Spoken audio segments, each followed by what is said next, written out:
In this video we're going to find out how to find the product moment correlation coefficient between two sets of data.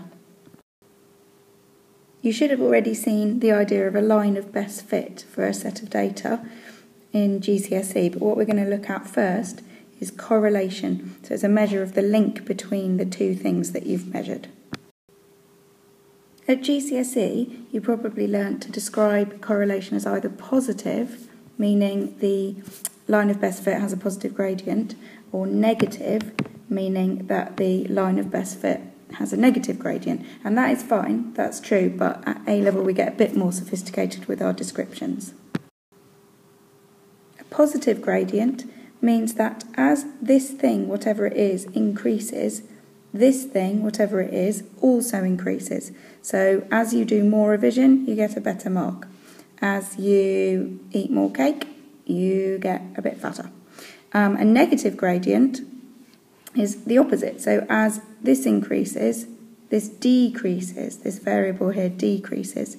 So as you save more money, your debt goes down. And when you're describing it, you use words like that. So not just the letters, not just as X increases, Y increases, but you actually say as the temperature, here you say the words the temperature increases, the number of ice creams sold increases, for example. Or as time increases, the value of the car decreases, for example.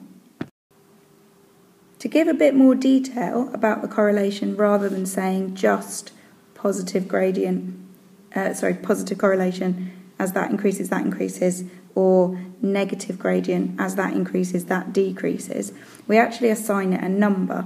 And the number is called the PMCC, the product moment correlation coefficient, and the smallest it can be is -1, and the biggest it can be is 1, so it lives somewhere along here.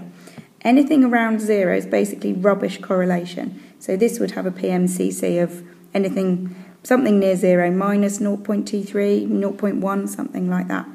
This here at 1, this is absolutely perfect correlation. And actually this down the other end is also perfect correlation. They're both perfect. So a correlation of 1 is perfect correlation that's positive, and a correlation of -1 is perfect correlation that's negative. Sorry about my writing here. So something like, for example, this one, I'd say that's probably got a correlation coefficient, a PMCC, of around 0.8, because it's really, really good. Not everything is on the line, but it's really good. This has probably got about a PMCC of -0.8, because again, it's really good. It's almost a straight line. Not quite, but almost a straight line, but with a negative gradient. As I said, this one in the bottom left, this has got a PMCC of around 0, because there's no correlation at all. And this one in the top left, I don't know, probably I'd guess about, well, it's positive, but it's not very good, to be honest. It's not brilliant, maybe 0.6, something like that. PMCC of about 0.6. So how do we find the PMCC rather than just guessing? Well, we're going to need 6 ingredients from our data, and then we're going to make 3 mixtures, and then we'll be able to calculate the PMCC. So the 6 ingredients needed, N, which is the number of bits of data, the number of crosses on your scatter graph. So in this situation, we've obviously asked 1, 2, 3, 4, 5, 6, 7, 8, 9, 10 people something about number of pints sold and attendance. I don't even know what that means, but anyway, we've asked 10 people, so N is 10. Sum P, this sum sign means add them all up, so add up all the P's. So you just add up all of these, and you should get 354 if you add them all up. This is sum T, that's just add up all of these, 3 add 5 add 7 add 4 add etc. And I think that comes out to be 67. Sum P squared, that means that what you do first is you square each one and then you add them up. So it would be 24 squared, add 15 squared, add 22 squared, add 23 squared, add 41 squared, blah, blah, blah. So it doesn't mean 354 squared. You have to individually square everything and then add them up. And that should come out as 17290. And then sum T squared, so that's going to be 3 squared, add 5 squared, add 7 squared, add 4 squared, add 6 squared, add 13 squared, etc., etc. And that's 649. And then sum PT, that's where you times them together and then you add up all of these products. So you're adding up 24 times 3, add 15 times 5, add 22 times 7, add 23 times 4, etc., all the way down. So each one gets times by its partner, and then add all of those up, and you should come out with 3286. Now, this is how we make the mixtures. So the mixtures are called SPP, STT, and SPT. And once you've got your ingredients, it's really easy. You just literally mix them together in this way. So to get SPP, for example, we're going to take the ingredient sum P squared, which was 17290, and then we're going to subtract the ingredient sum P, which was 354, but that gets squared, and that's over N, which was 10.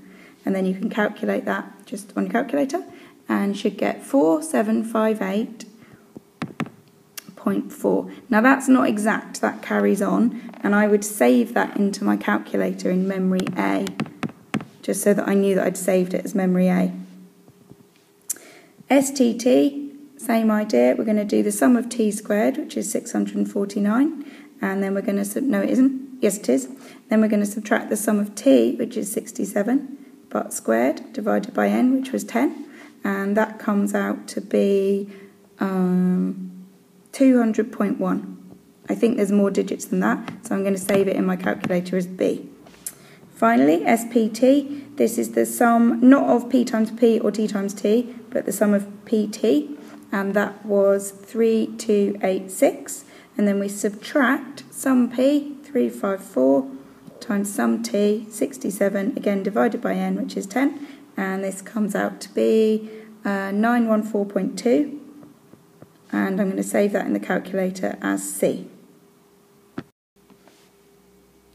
Once we've got all our ingredients, we can put them into this formula to find the PMCC.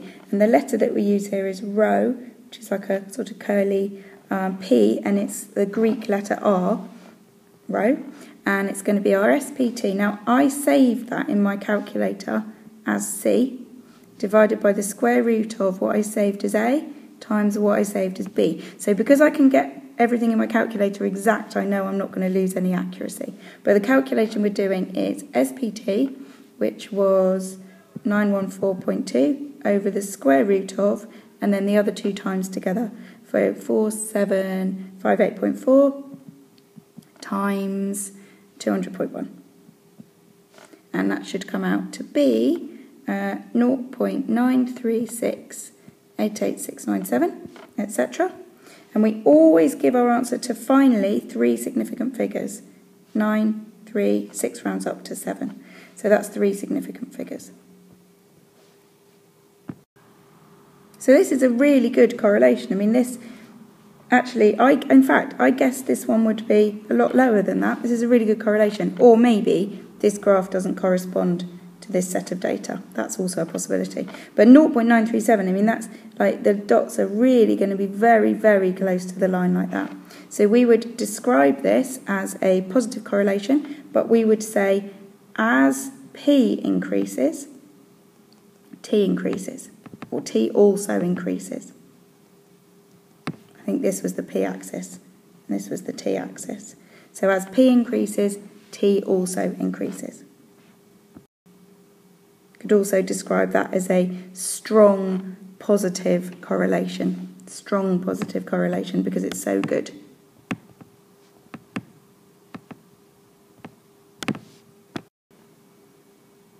Okay, have a go. See if you can find the PMCC for this set of data. And then once you've found the PMCC, can you interpret it? Do you know what it means? Pause the video, have a go. So here are the answers. The ingredients, the 6 ingredients were N is 7, sum T 447, sum F 439, sum FT 30700, sum T squared 31255, sum F squared 30215. 3 mixtures that we make from the 6 ingredients. STT 2710.857, that continues, and I will have saved that into my calculator as A, so I can use the full decimal expansion, not a restriction of it. SFF, which I will have saved in my calculator as B, 2683.42857. SFT. Again, I'll have saved that as C, so I can use it in my calculator exactly, giving me an exact value for the PMCC of 0.98873102002, whatever that just says, but that carries on. And then final answer, 3 significant figures, 0.989. So we've got a situation where if this is the tracking test score and this is the final result, then there's a really strong positive correlation. As your tracking test score increases, your final score in the real exam also increases.